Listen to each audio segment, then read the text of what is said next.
が急落してる。どうしよう。全部バーだ。儲けるつもりが大損だ。もうダメだ。 Gaji baru masuk, tapi rasanya cuma numpang lewat. Pernah ngalamin? Tanggal 1 senyum lebar, tanggal 10 mulai hemat, tanggal 15 sudah buka kalkulator sambil menarik napas panjang. Pertanyaannya, kemana sebenarnya uang kita pergi? Banyak orang merasa gajinya kurang, tapi seringkali masalahnya bukan di jumlahnya.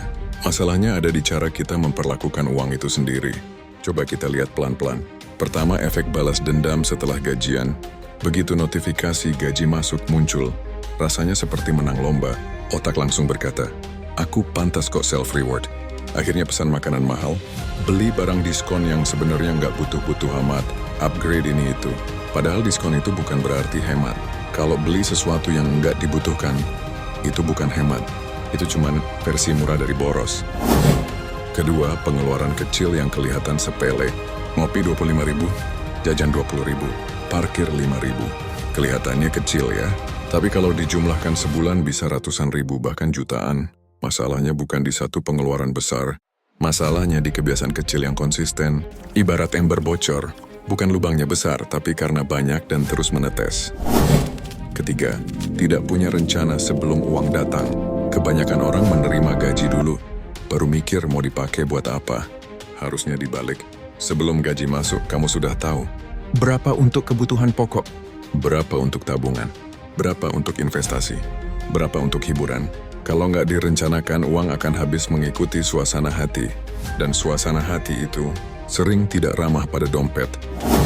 Keempat, gaya hidup yang ikut naik. Gaji naik sedikit, gaya hidup langsung naik 2 tingkat. Dulu makan sederhana sudah cukup, sekarang harus nongkrong di tempat estetik. Dulu pakai HP biasa saja, sekarang merasa perlu upgrade biar nggak ketinggalan. Padahal yang bikin orang cepat kaya bukan karena penghasilannya tinggi, tapi karena selisih antara penghasilan dan pengeluarannya besar. Semakin besar jaraknya, semakin cepat kamu maju. Kelima, tidak memisahkan uang. Semua uang campur jadi satu. Begitu dipakai sedikit, rasanya masih banyak. Dipakai lagi masih ada. Tahu-tahu kosong. Coba pisahkan. Begitu gaji masuk, langsung sisihkan untuk tabungan dan dana darurat. Anggap itu bukan uang kamu. Itu uang masa depan kamu. Sisanya baru dipakai untuk hidup hari ini. Dan satu hal penting yang jarang dibahas, kadang kita boros bukan karena butuh barangnya, tapi karena butuh perasaan senangnya. Stres kerja, capek, overthinking. Lalu belanja jadi pelarian, masalahnya senangnya cuma sebentar, tagihannya sebulan. Jadi kalau gaji kamu selalu habis sebelum tengah bulan, mungkin ini saatnya bukan mencari tambahan penghasilan dulu, tapi memperbaiki kebiasaan. Mulai dari yang sederhana, catat pengeluaran, kurangi satu kebiasaan kecil yang nggak perlu, sisihkan dulu sebelum membelanjakan. Ingat, tujuan kita bukan terlihat kaya di awal bulan, tapi tetap tenang sampai akhir bulan. Karena orang yang benar-benar kuat secara finansial, bukan yang paling sering pamer gajian, tapi yang tetap santai, bahkan ketika tanggal tua datang menghampiri.